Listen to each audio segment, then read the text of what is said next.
जय महाराष्ट्र, मी मुदस्सीर शेख आणि तुम्ही पाहत आहात PLN न्यूज।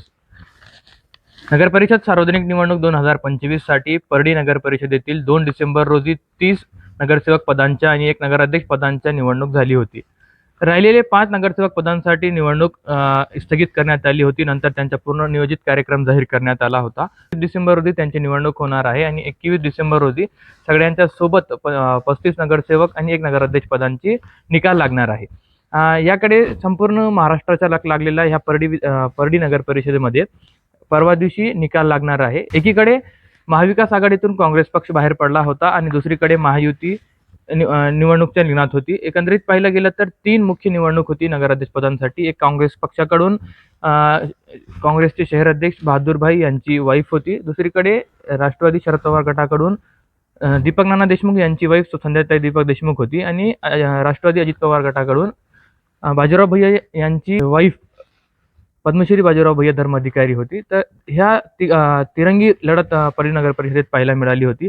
हे आपल्याला पाहणं तितकाच महत्त्वाचं आहे की परवा दिवशी निकाल कुणाच्या बाजूने पडला जर जाईल। मात्र उद्या जे निवडणूक होणार आहे प्रभाग क्रमांक 3, प्रभाग क्रमांक 14 आणि प्रभाग क्रमांक 9 या 4 जागांसाठी निवडणूक होणार आहे। तर या 4 जागांमध्ये जे मुख्य निवडणूक होणार आहे ते प्रभाग क्रमांक 3 मध्ये आहे, जे अ आणि ब या दोन्ही जागांसाठी निवडणूक होणार आहे।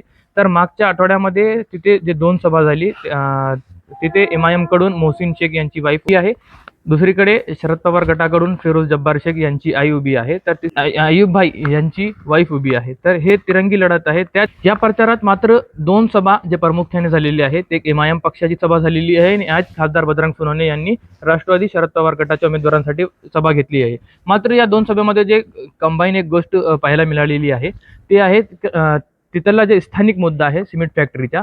ह्या दोन्ही सभामध्ये जे केंद्रबिंदू दोन्ही सभामध्ये होता ते सिमेंट फॅक्टरीचा मुद्दा होता आणि या मुद्द्यावर दोन्ही सभामध्ये पंकजा मुंडे जे पर्यावरण मंत्री आहे त्यांच्यावर टीका करण्यात आली आहे, त्यांच्यावर टिप्पणी करण्यात आली होती की पंकजा मुंडे पर्यावरण मंत्री असताना सुद्धा परडी शहरापासून जे प्रभाग क्रमांक 3 आहे बरकतनगर त्याला एकदम सलग चिटकून सिमेंट फॅक्टरी आहे। तर त्याचं प्रदूषण बरकतनगरच्या लोकांवर होते आणि त्यांच्या जे दम्मा आणि खासी जी बिमारी आहे ते जास्त प्रमाणात बरकतनगरमध्ये पाहायला मिळाली होती। तर ह्या सगळीकडे जर ह्या 3 प्रभागाची निवडणूक आहे, प्रभाग क्रमांक 3, 9 आणि तर 3 ची जी लढत आहे ते मुख्य प्रमाणे होणार आहे आणि याकडे संपूर्ण परडीकरांचं पण लक्ष लागलेलं आहे। एकंदर जर पाहिलं गेलं तर पूर्ण महाराष्ट्राचं लक्ष परडीकडे आहे आणि परडीचं लक्ष प्रभाग क्रमांक 3 मध्ये आहे, कारण की ते MIM परडीत 2 जागा लढत होती, त्यामध्ये एक जागा त्यांची अगोदर झालेली आहे निवडणूक आणि जे उद्या जे आहे ते 1 जागावर निवडणूक होती आणि त्यावर संपूर्ण परडीचं लक्ष आहे। तर असेच नवनवीन अपडेट पाहण्यासाठी आमच्या फेसबुक पेजला लाईक करा, यूट्यूबवर सबस्क्राईब करा आणि व्हॉट्सअपवर शेअर करा।